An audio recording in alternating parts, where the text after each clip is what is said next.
Nous sommes aujourd'hui en 2023, une année après 2022, une année de crise énergétique comme jamais connue auparavant. Année qui restera d'ailleurs gravée dans la mémoire de beaucoup de citoyens. Les prix de l'énergie coûtaient 3 fois plus cher qu'avant et l'inflation a dépassé les 10%. Avant cette crise énergétique, plus d'un ménage sur 5 était confronté en Belgique à une forme ou une autre de pauvreté d'énergie. Et pour près d'un citoyen sur 4, il était impossible de faire face à un problème financier inattendu. La crise énergétique de 2022 a encore aggravé cette situation.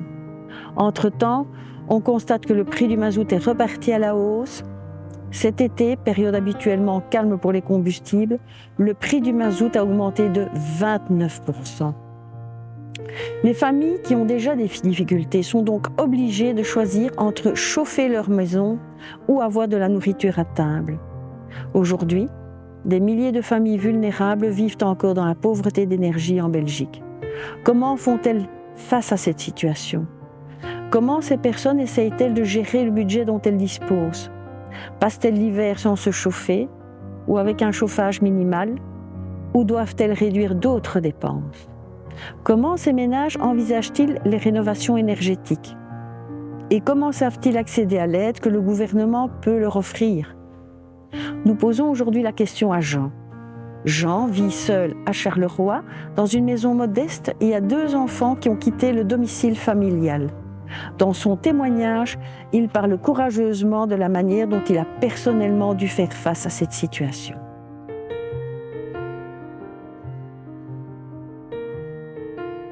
Quand j'ai quitté mes parents, je suis allé habiter dans un appartement avec ma copine. Ok. Ouais. Bon, mais ça ne me plaisait pas trop. Parce que bon, je suis habitué d'être toujours dehors. Donc on est resté là 2 mois.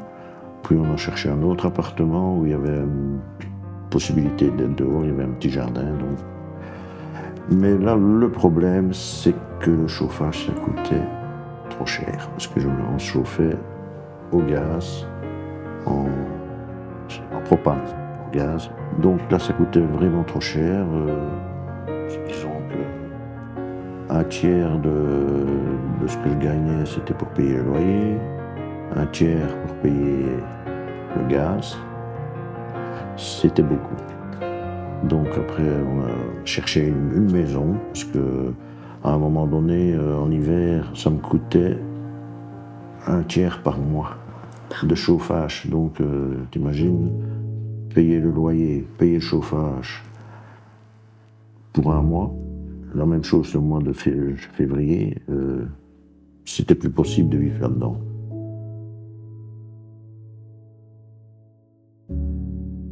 Et reprendre du début, hein.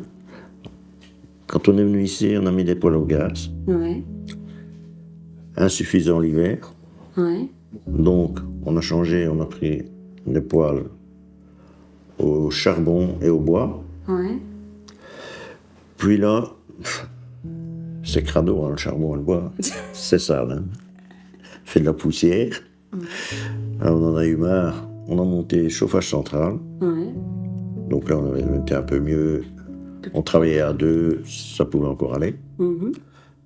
Le mazout est devenu très cher à une époque. Mhm. Donc, il y a une petite dizaine d'années, on s'est chauffé au pellet. Ouais. Mais le pellet, ça n'a pas l'air cher, mais c'est très cher. Parce que si tu chauffes 24 sur 24 au pellet, ça te coûte cher parce qu'il te faut beaucoup de sacs de pellet. Il faut le poêle là, par exemple, si je veux chauffer 24 heures, il me faut 2 sacs. 2 sacs de pellet. 2 sacs de pellet, ça revenait à l'époque à peu près 4 euros. 4-5 euros le sac. Puis il y a eu 2022. Il y a eu la guerre en Ukraine. Le pellet est passé de 4 euros le sac à 20 euros le sac. 20 euros le sac. Ouais. Le charbon, même chose. Il était à 10 euros le sac de 25 kilos. il est passé à 19 € le sac de 25 kilos. Donc, plus moyen de chauffer. Et comment Parce qu'il faut s'imaginer qu'il faut 2 tonnes de charbon, quasi autant de pellets, pour chauffer 2 pièces. Donc, qu'est-ce que j'ai fait? Ça, il y a 10 ans, j'avais déjà mis des panneaux solaires. Mhm. Donc, avec les panneaux solaires, j'économisais beaucoup sur mes factures d'électricité. Mhm. Donc, je me suis posé la question pour me chauffer. Alors, j'ai des pompes à chaleur. Des pompes à chaleur. Je me suis renseigné, j'ai des voisins qui ont ça. Ouais. Et j'ai été voir chez eux, ça fonctionnait bien. J'ai fait mettre des pompes à chaleur. Et depuis cet hiver-ci, j'ai passé tout l'hiver à me chauffer avec les pompes à chaleur. Et du coup, ici, à l'heure actuelle, au niveau, par exemple, justement des panneaux solaires, vous devez pas les refaire renouveler. Il n'y a pas des lois qui passent justement qui sont problématiques par rapport à ça. Non, ça, il n'y a pas de souci. Bon, le problème, c'est que mes panneaux, je les ai mis il y a 10 ans. Ouais. Et chaque année, ils perdent un peu de leur production. Ah bon? Ouais. C'est l'usure, c'est la saleté qui se met dessus, c'est prévu qu'ils perdent un peu de production chaque année, quoi. Donc cette année-ci, j'avais décidé de remettre encore une dizaine de panneaux. Ok. Pour que les pompes à chaleur me coûtent rien comme électricité. Et on ne sait jamais, comme l'électricité ne fait qu'augmenter.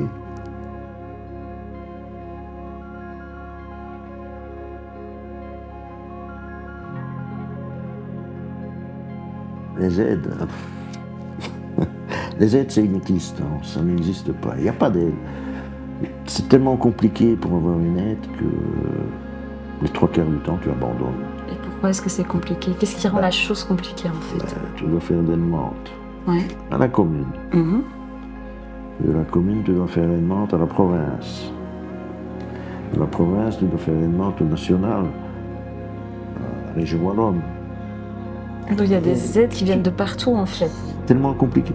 Oui, parce que bon, tu fais une demande à la province. Tu demandes à la province une aide pour un truc ou l'autre, n'importe quoi. Je veux dire, changer tes fenêtres, tu veux mettre des doubles vitrages, des châssis en plastique, ben, tu fais une demande.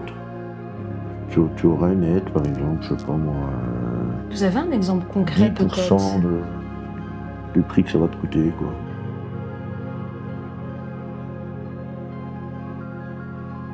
Pour faire une demande, il y a tout un dossier à remplir. Mhm.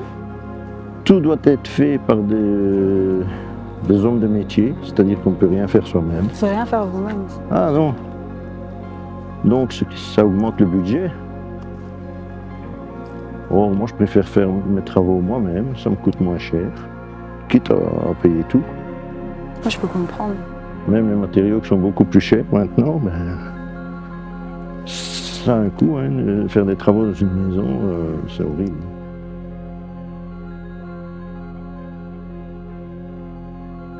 Il faut un ordinateur. Tout le monde n'a pas un ordinateur. Ceux qui ont besoin d'aide n'ont pas d'ordinateur. Il faut bien se mettre en tête que, bon, les gens qui ont besoin d'aide, c'est ceux qui ont moins de sous. Donc, est-ce qu'ils parviennent à joindre les personnes, la bonne personne, au bon moment, pour leur venir en aide? Parce que c'est compliqué, des fois. Ne fût-ce que de téléphoner à quelqu'un, à un bureau quelconque, c'est difficile, des fois, tu restes Des heures? une demi-heure en attente. Mais une demi-heure en attente au GSM, ça coûte cher. Hein. C'est pour ça, par exemple, ici au Fonds social chauffage, il y a une ligne qui a été mise en place avec une vraie personne derrière qui s'appelle Mina. Est-ce que vous trouvez que ce genre de service, où on joint l'humain justement, c'est quelque chose d'important pour ces aides et qui rendent les aides aussi plus atteignables en fait pour les citoyens peut-être? Qu'est-ce que vous en pensez? Mais le problème, oui, c'est super. Mais le problème, c'est que les gens ne sont même pas au courant de ça.